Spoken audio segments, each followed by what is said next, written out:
Live in just a few minutes. Not even.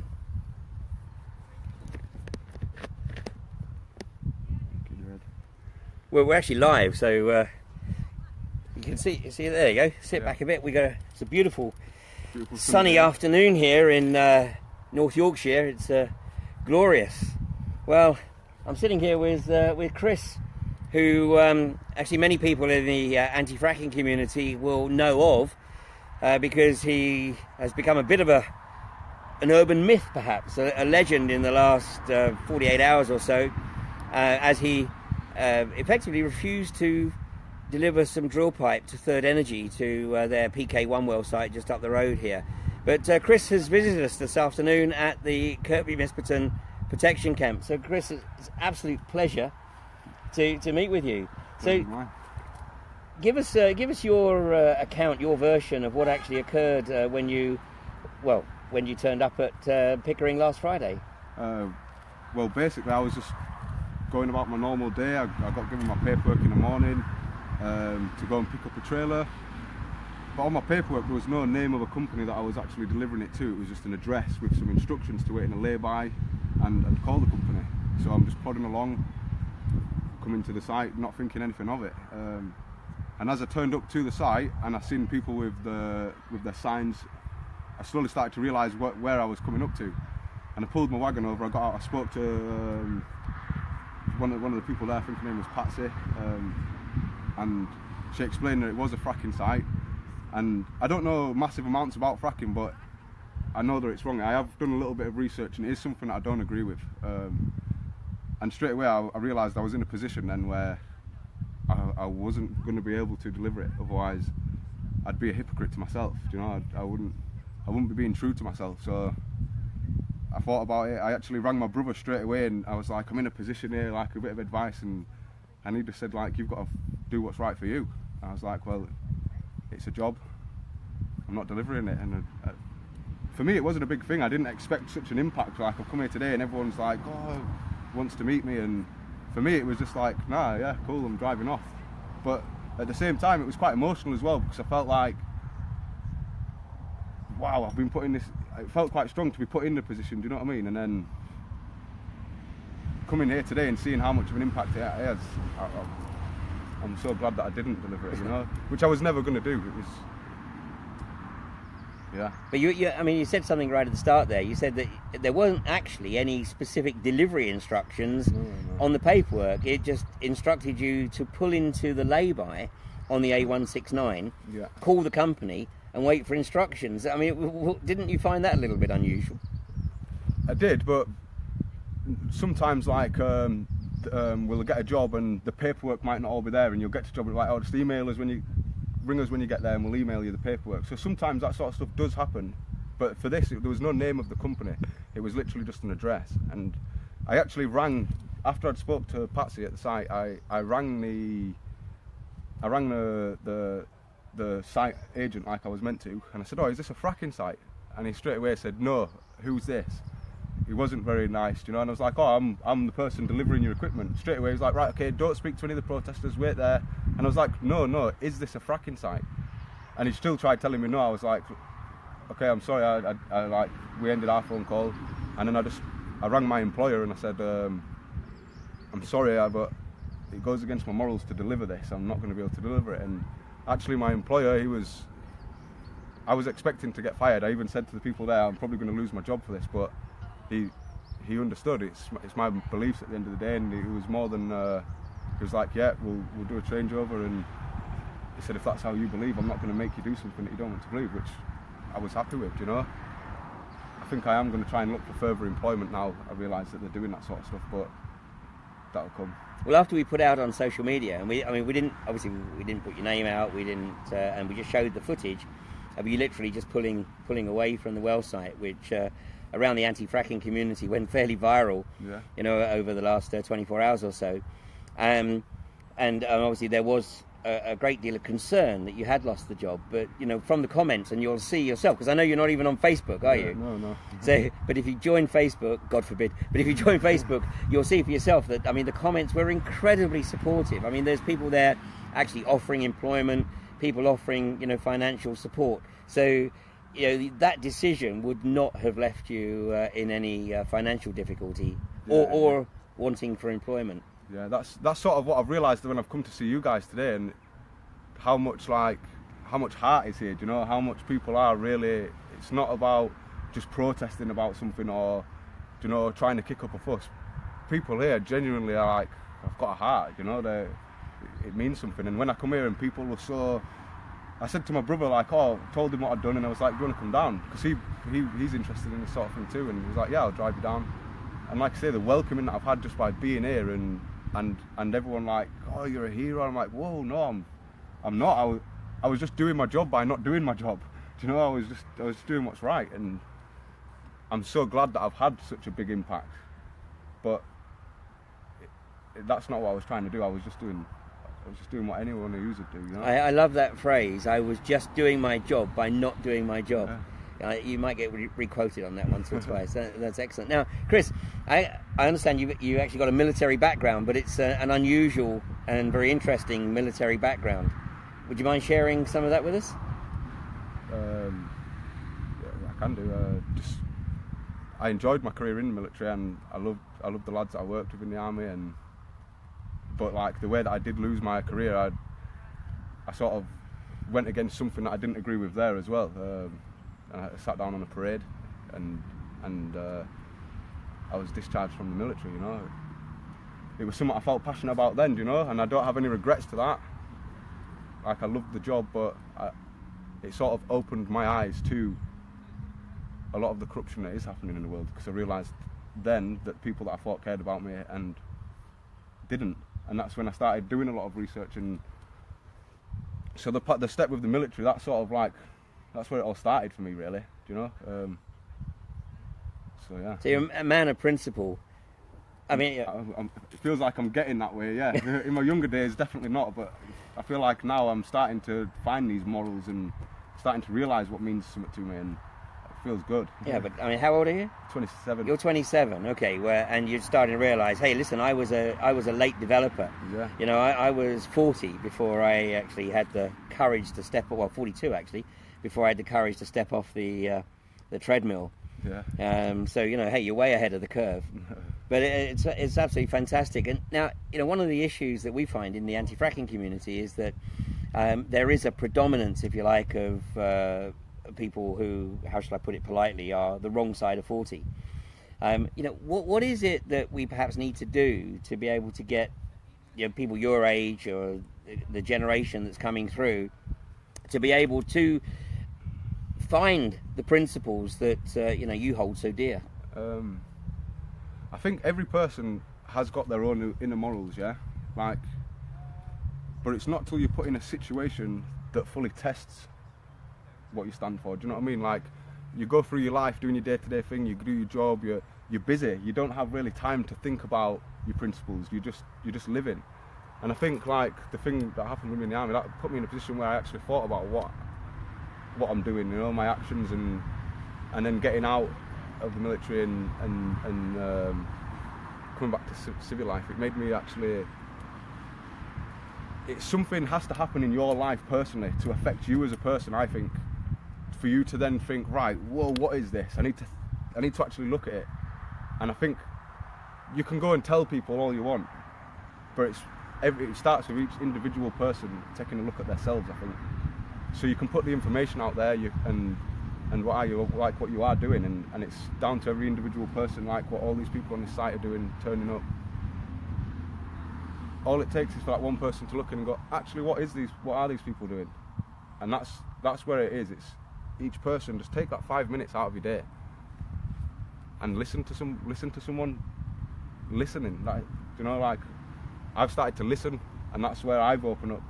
So I don't think it's something that you can do to say, right, what can we do to open people's minds?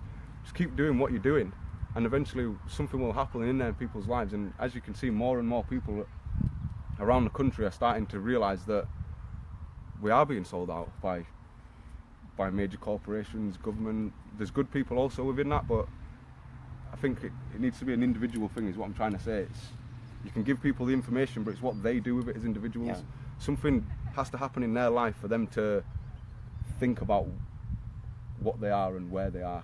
Yeah, it's almost like they need a shock to the system. Yeah, to sort of be like, right, whoa, what am I doing here? And then that's what happened with me anyway. That's how I started to think about things differently, do you know? I actually stopped and listened. So, yeah, that's... Well, I think, the irony is that probably if you spoke to everybody here and asked them that same question, they'd probably tell you something very similar. Yeah. Because it does seem to be a sort of pattern. And as I was sharing with you earlier, Joseph Campbell, who was probably the greatest mythologist of the 20th century, one of his works was called The Hero's Journey, which actually is a sort of template for pretty much everybody's life.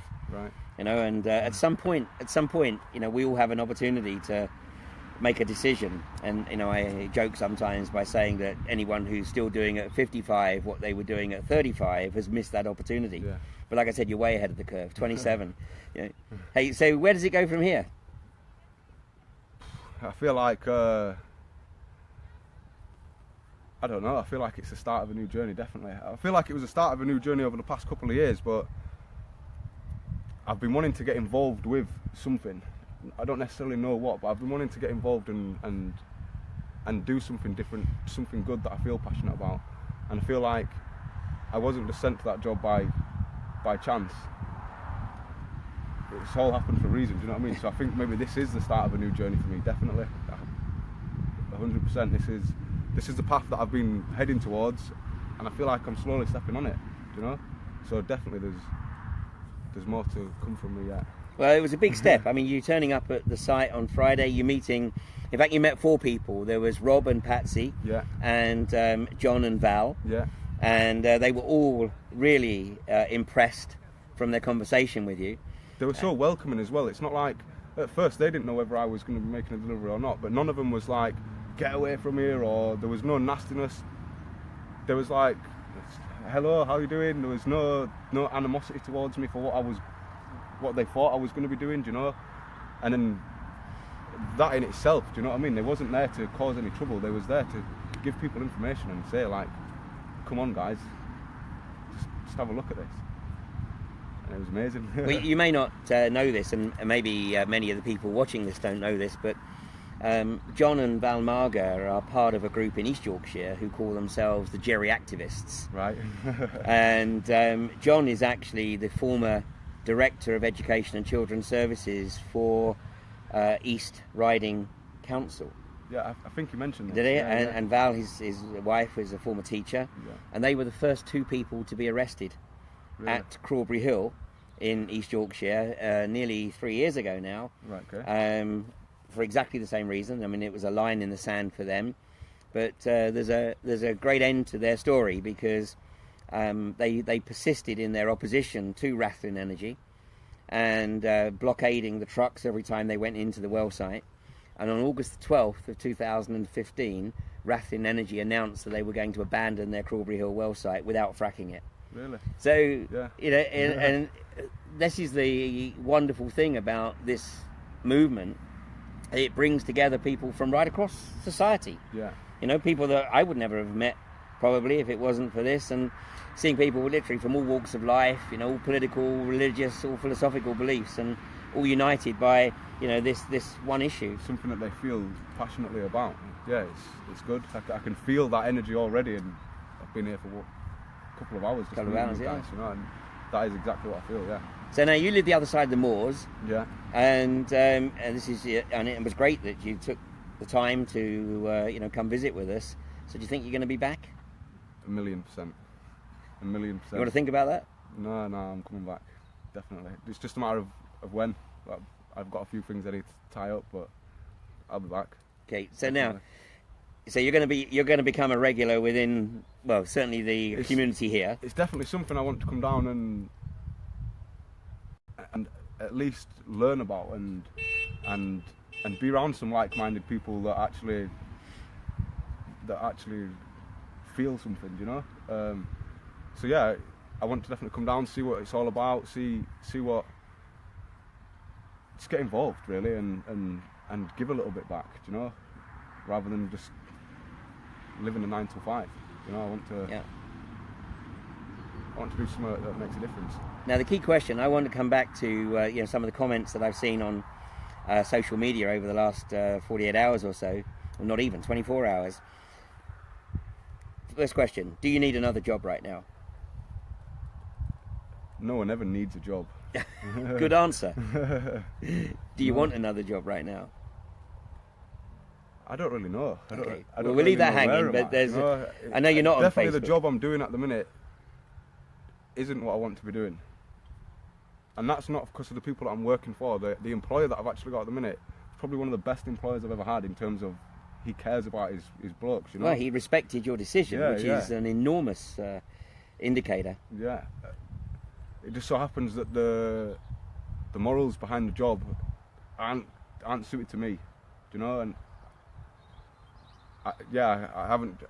Yes, part of me just says, yeah, just quit, don't go back. It's immoral. But life is life as well, do you know? You've got to live. Yeah, of course. But I'm definitely in the frame of mind now where it's just money. It's just a job. I can live without that job. And I think that's where it's going. You know, I'm a grafter. I'm willing to work hard. That doesn't mean I don't want to work. Yeah. I do want to work, but I want to put my energy into something that I feel, rather than just going to work to get a salary. It's not for me that anymore, I don't think. And I've had a lot of jobs over the past 3 years. I've probably had about 16, 17 jobs over the past 3 years where I've not been happy or been finding my feet, or occasionally I've actually been sacked, you know. And it's all leading to the way that I am going, do you know what I mean? It isn't for me, obviously. Do you know, I'm willing to work, I'm willing to graft, but I need to put my energy into something that I want to do now. Yeah. Well, as I said to you earlier, 20 years ago, I couldn't even comprehend life without a salary because I'd never known anything different. Yeah. Now I can't even comprehend life with a salary because it's an irrelevance now. And whilst I can't explain how the process works, once you throw yourself into it, you might not necessarily have everything you think you want, but you actually never need anything. Everything that you actually need is provided in one way, shape or form. Which gives you a great sense of fulfillment anyway, I think. Doesn't it? Yeah. Not to need all that stuff. Exactly. You thought you once did. Yeah. Well, I mean, it's bright sunlight. I can't see how many people are looking at this. Maybe I can. It says about 87, but it'll be up on Facebook, and then we'll punch it out on social media. So is there anything that you'd like to say to... it's primarily the anti-fracking community that are watching this right now, but I'm sure it will get out to the wider activist community over time. Anything that you want to... Just keep fighting for what you believe in. Keep standing strong, and everyone come together, and if you feel it here, follow your heart, not your head. That's what I've started doing, and at first it seemed that my life got a little bit more difficult when I started following my heart instead of my head, but it's not so much, I don't see it as difficult, it's just made it more interesting. And I think it's definitely the way. Follow your heart, not your head. Stick together and stay strong. Well, Chris, Rob and Patsy and John and Val were really impressed when they met with you on Friday, and I think I can see why. So it's an absolute pleasure to meet with you, my friend. Thank you very much. I'm sure we'll meet again. Thank you to Patsy and Rob and John and Val. And John and Val for giving me the number and telling me where the site was and telling me to come down. Thank you very much to you as well. Thanks a lot. Okay, well there you have it. And so the good news is that Chris didn't lose his job. He actually has a very sensitive employer who respected his views, if only there were a few more of those around. And as you heard, he's not in any difficulty in terms of a job or finances, but I know that he's not on Facebook at the moment, but I know that when he takes a look at Facebook and he sees some of the comments that have been posted, then he will realise that there is an enormous amount of support out there and a tremendous amount of respect for the unique, because we've been addressing this industry, to put it politely, for the last few years, and I think this is the first time we've ever had a situation where a delivery driver has reflected on what they're delivering and decided not to. So thanks for setting that precedent. Let's just hope more do the same. Indeed. Definitely. Okay, well, there's no episode of Fracking Nightmare this week because I'm going to be up here at the Kirby Misperton Protection Camp. Well, that's the plan. Of course, plans can change, as we saw last week. But I will be back in the studios in Plymouth on Thursday week. So meanwhile, keep looking at the Facebook pages. And of course, the front line is still very much Preston New Road, where this week they are back in court in Manchester for their judicial review. So follow that. And meanwhile, those of you that aren't going to Manchester, you're over in Lancashire, keep doing what you're doing. And as Chris says, follow your heart. Do what you feel is right. Thanks very much. See you soon. See ya. Thanks, Chris. Really appreciate it, my friend. No worries, anytime.